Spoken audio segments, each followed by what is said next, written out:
राधे राधे दोस्तों, कैसे हो आप लोग। आज की हमारी कहानी का नाम है जवाब। माँ तुम चिंता मत करो, मैं तो ऐसी लड़की से शादी करूंगा जो तुम्हें बेड से नीचे पानी लेने के लिए भी ना उतरने दे। चाय और खाना तो दूर की बात है, और अगर उसने मेरी बात नहीं मानी तो भेज दूंगा उसी पल उसके बाप के घर। देवर की कड़वी बातें अमिता के कानों में तीर की तरह चुभ रही थी।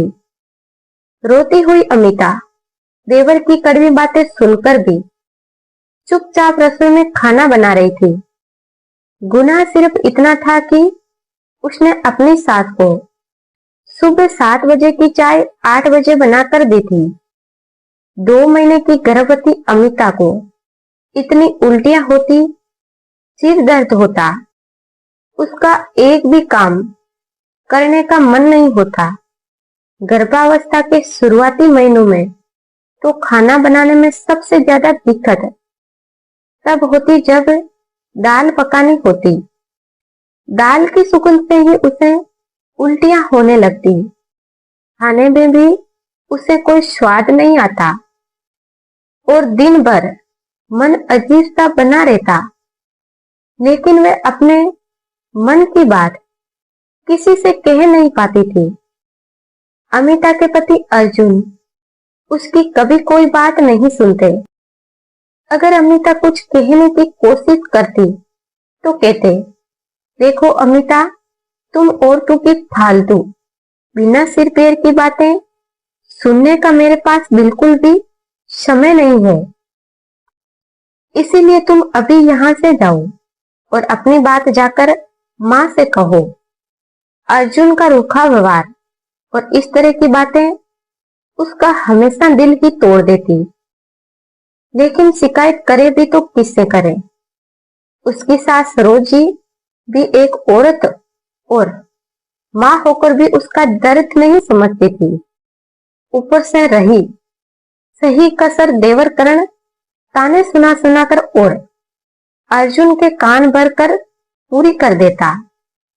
या यूं कहे कि कर्ण अमिता के लिए दूसरी सास की भूमिका निभाता।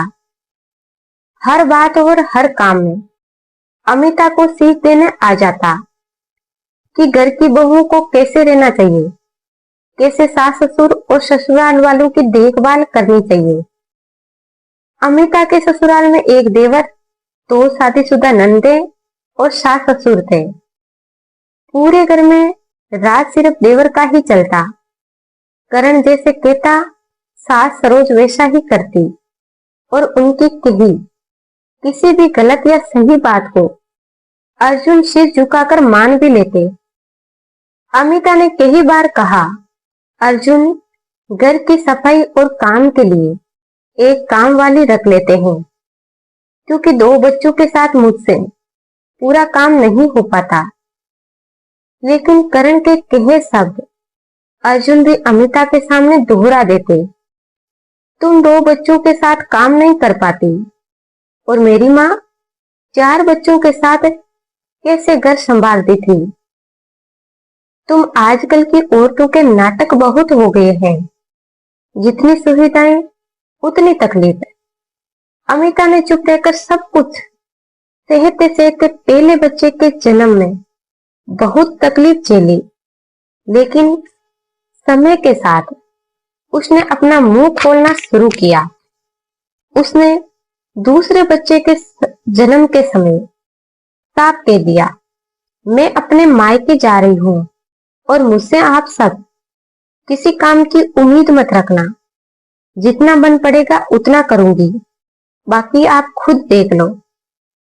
जिसका नतीजा ये हुआ कि उसे दूसरे बच्चे के जन्म के बाद 6 महीने मायके छोड़ दिया गया, ताकि उसे ये एहसास कराया जा सके कि उसके रहने या न रहने से उन्हें कोई फर्क नहीं पड़ता। अर्जुन के सिवाय अमिता के बेटे को देखने ससुराल से कोई नहीं आया।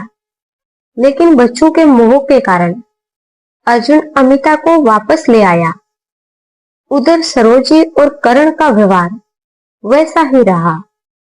लेकिन अमिता भी अब उतना ही काम करती जितना उससे हो पाता। दोनों नंदे फोन पर और देवर सास घर में रोज रोज उसे ताने देने और बातें सुनाने लगे। वे रोज कभी मायके वालों के नाम पर, कभी घर के काम, कभी बच्चों की परवरिश को लेकर ताने देते।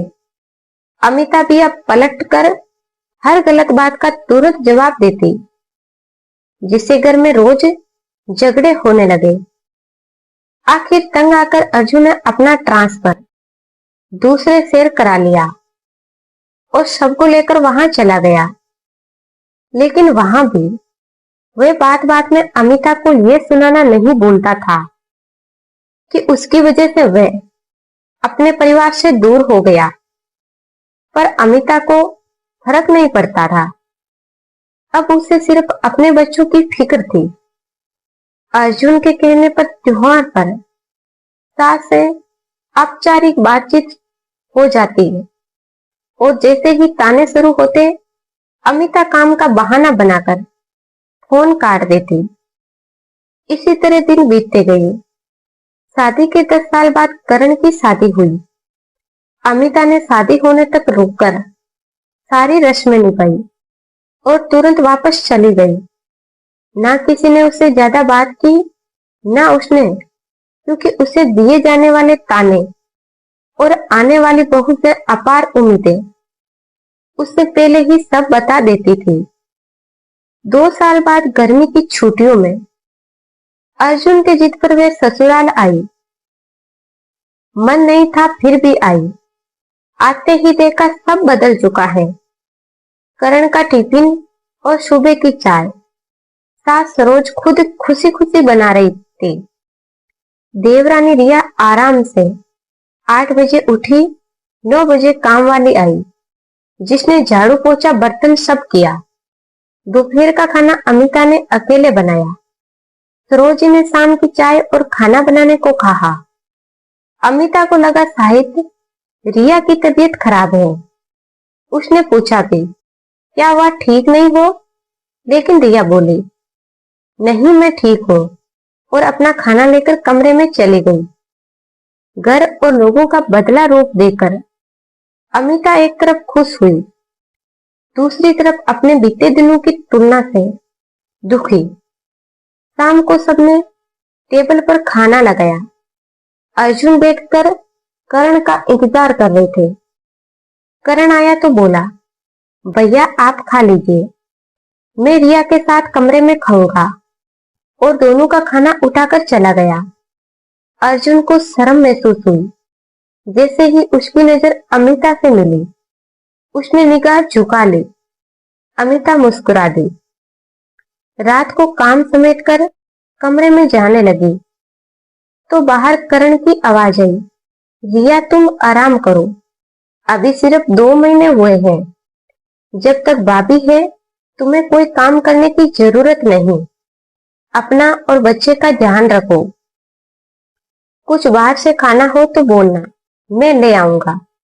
रिया बोली, लेकिन भाभी के जाने के बाद कैसे होगा? अभी से पांव और सिर में दर्द है। करण बोला, चिंता मत करो, भाभी के जाने के बाद खाना बनाने वाली रख लूंगा, बाकी माँ संभाल लेगी। यह सुनकर अमिता को गुस्सा आया। मुड़कर देखा, अर्जुन भी पीछे खड़ा सब सुन चुका था। दोनों ने एक दूसरे को देखा और साथ में बोल पड़े, वो मैं पानी लेने आया था, वो मैं पानी ला रही थी। अमिता ने बोतल अर्जुन को थमा दी। उसकी आंखें भीग गई। उधर अर्जुन भी सोने का नाटक करता रहा। फिर बोला, अमिता तुम्हें मायके जाना था ना, सुबह सामान पे कर लेना, मैं छोड़ दूंगा। आराम से छुट्टी बिताना और फिर सीधे घर आ जाना। करवट बदलते हुए अमिता सोच रही थी, लोग कितनी जल्दी बदल जाते हैं। जब तक प्यार और समझ से समझाया तब तक समझ नहीं आए, लेकिन आज खुद पर बीती तो समझ आ गई। सुबह रसोई में गई तो सास और करण पहले से बैठे थे। सरोजी बोली, लगता है अकेले रहते रहते देर से उठने की आदत हो गई। करण बोला, माँ इसीलिए तो औरतें अलग रहने जाती है, ताकि सब अपने हिसाब से कर सकें। आपने क्या सोचा था? आपकी सेवा होगी, चाय नाश्ता समय से मिलेगा। छुट्टियों में कुछ औरतें बस दिखावा करने आती हैं। तब अमिता बोली, देवर जी, आप ताना मारने और औरतों को सीख देने में औरतों से भी आगे हैं। जितनी सीख आपने मुझे दी, उतनी रिया को देना भूल गए। कहाँ गए आपके वादे? चाहे नाश्ता, सेवा। आपकी पत्नी तो माँ जी को पानी तक नहीं देती। चाय नाश्ता बनाना तो दूर, माँ जी खुद बना रही है, जो मेरे रहते कभी नहीं हुआ। वैसे मैं ये बताने आई थी कि थोड़ी देर में मायके जा रही हूँ। ये सुनकर करण गुस्से में अर्जुन से बोला, भैया देखा, भाभी की जुबान कैसे चल रही है और आप चुप हैं। तब अर्जुन पहली बार बोला, करण, अब मैं अमिता के पैर तो दबा नहीं सकता, लेकिन पति होने के नाते उसकी सही बात चुपचाप सुन तो सकता हूँ। पहले बहुत गलतियां कर चुका हूँ, अब नहीं करना चाहता। आज समझ आया कि पत्नी की इज्जत भी जरूरी होती है। हर बार इसे अकेले मायके जाना पड़ता था, इस बार मैं खुद खुशी खुशी छोड़कर आऊंगा। इतना कहकर अर्जुन ने अमिता का हाथ पकड़ा और पैकिंग करने चला गया। उधर करण का चेहरा उतर गया, क्योंकि उसे पता था कि रात वाली सारी बातें सुन ली गई थी। तो दोस्तों, आशा करती हूँ ये कहानी आपको अच्छी लगी हो। तो कृपया वीडियो को लाइक, शेयर और चैनल को सब्सक्राइब करें। आप सभी का बहुत बहुत धन्यवाद।